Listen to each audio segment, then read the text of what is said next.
Baik, assalamualaikum warahmatullahi wabarakatuh. Perkenalkan saya Kemas dan hari ini saya akan melakukan pemeriksaan venerologi pada wanita. Baik, sebelumnya saya menanyakan identitas terlebih dahulu ya, dengan ibu siapa? Ibu Siti. Baik, ibu Siti untuk usianya. 40 tahun. Baik, Bu, terima kasih telah memberikan identitasnya. Jadi pada hari ini saya akan melakukan pemeriksaan pada bagian vagina ibu. Nanti saya juga akan ditemani oleh perawat, tidak saya sendiri. Nanti agak tidak nyaman karena saya akan memasukkan alat ke bagian vagina ibu dan mengambil spesimen. Apakah ada yang terlebih dahulu? Tidak. Apakah ibu bersedia? Sedia.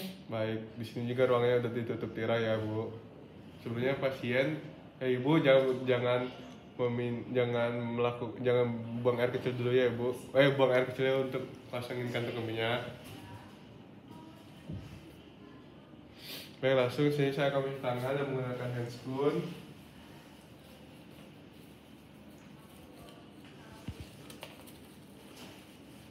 Di sini saya sudah melakukan pemasangan handscoon dan mencuci tangan. Lalu selanjutnya saya akan memeriksa pada bagian abdomen, meminta pasien untuk berbaring di meja pemeriksaan dalam posisi terlentang. Lalu pemeriksa berdiri di bagian kanan. Lalu kita periksa di bagian abdomennya, kita lihat apakah abdomen datar, bundar atau cembung atau cekung. Lalu kita palpasi di bagian suprapubisnya, apakah ada distensi kantong kemih atau tidak. Lalu kita periksa di bagian inguinalis. Kita meminta pasien untuk posisi litotomi. Lalu kita palpasi di bagian inguinalis untuk melihat apakah ada limfadenopati atau tidak. Lalu periksa di area kemaluan atau pubis, periksa kelainan kulit seperti edem, makula, eritem, papula ataupun vesikal erosi dan kutil. Lalu pada rambutnya kita lihat apakah ada tempat kutil ataupun telurnya. Lalu pemeriksaan vulva kita bersihkan menggunakan kasa kering, menggunakan sambil duduk. Kita akan bersihkan terlebih dahulu menggunakan kasa.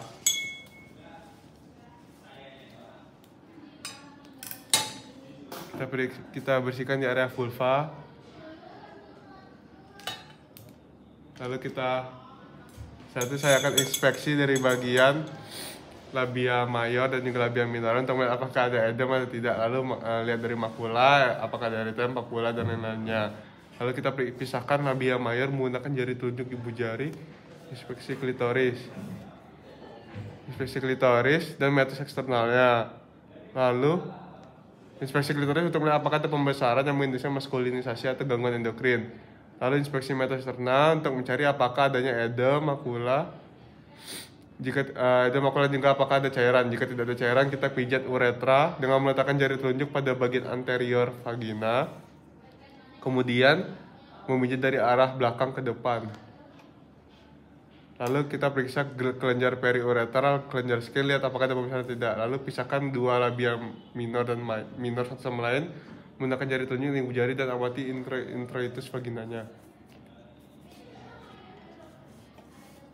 Lalu kita lihat apakah ada discharge, cairan atau tidak. Lalu palpasi kelenjar Bartholin kiri dan kanan menggunakan forceps posterior pada posisi jam 5 jam 7 menggunakan jari telunjuk dan ibu jari tangan kiri. Lalu kita lihat apakah ada edam menyertakan massa fluktasi ataupun nanah. Lalu saya akan melakukan pemeriksaan vagina dan juga serviks menggunakan spekulum. Saya akan membersihkan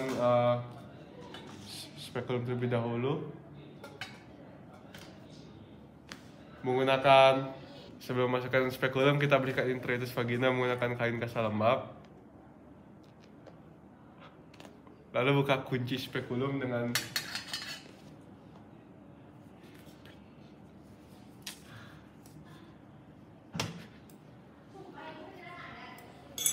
kunci spekulum secara maksimal. Lalu kita oleskan pelumas.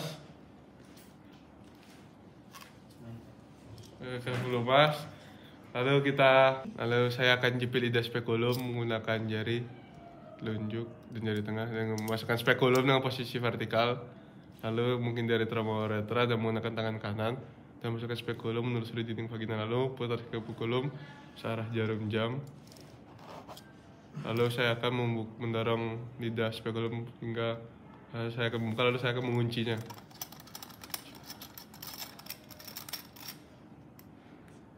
Lalu saya akan inspeksi dinding vagina untuk mengetahui apakah adanya makula, eritem, papula, vesikal erosi dan keluarnya cairan atau tidak. Lalu saya akan bersihkan ostium cervix eksternal menggunakan kain kasa yang dijepit oleh forceps untuk membersihkan mukus.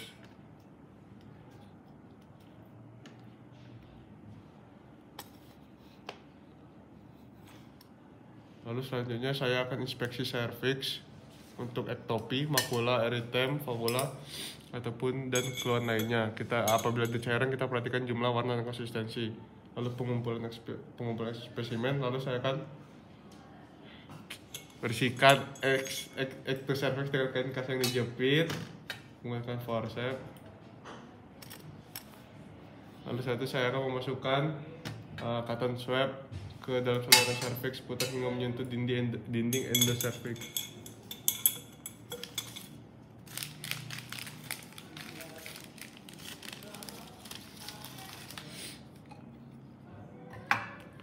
Saya akan memasukkan kapas ke dalam 2 cm ke dalam saluran cervix putar hingga menyentuh dinding endocervix dan selama 5-10 detik agar terserap. Lalu masukkan kembali ke medianya.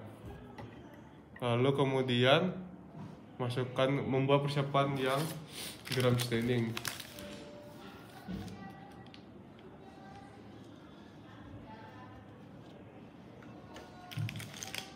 Lalu masukkan kapas yang baru ke dalam 2 cm ke dalam saluran cervix, putar hingga menyentuh dinding endocervix dan tunggu selama 5-10 detik. Lalu kita akan oleskan pada kapas gelas subjek. Lalu kita akan lakukan fiksasi dan pewarnaan gram. Kita akan lakukan fiksasi. Lalu kita akan lakukan pewarnaan gram. Lalu selanjutnya untuk chlamydia trachomatis masukkan cotton swab. Masukkan cotton swab ke dalam saluran cervix dan putar hingga 5-10 detik. Lalu kita masukkan lagi ke media transferasi untuk dilakukan PCR. Lalu untuk glucel sudah masukkan cotton swab yang baru ke dinding lateral vagina dan kumpulkan cairan discharge, kemudian digulingkan pada slide kaca dan fiksasi dengan warnaan gram.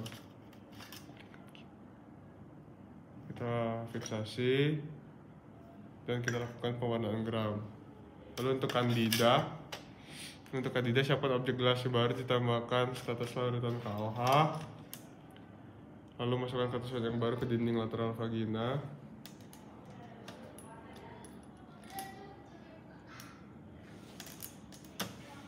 Lalu kita usapkan slide dan tutup slide penutup. Lalu trichomonas vaginalis itu siapkan objek gelas yang telah ditetesi NaCl. Lalu masukkan cotton swab ke area fornix posterior. Lalu disesuaikan di slide. Lalu tutup dengan slide penutup. Lalu penentuan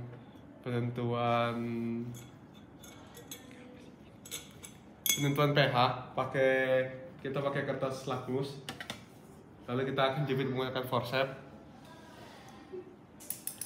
Masukkan ke dalam dinding vagina.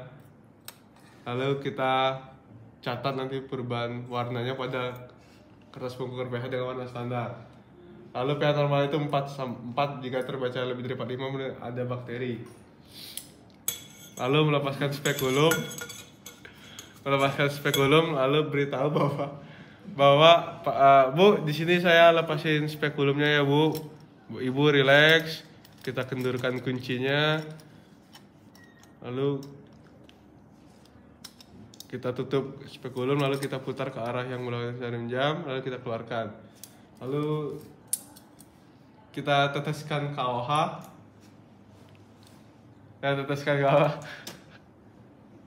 Lalu kita cium baunya. Apabila ada bau seperti ikan busuk, berarti itu menandakan adanya infeksi. Lalu tempatkan spekulum di tempat yang di larutan dekontaminasi agar terhindar dari penularan.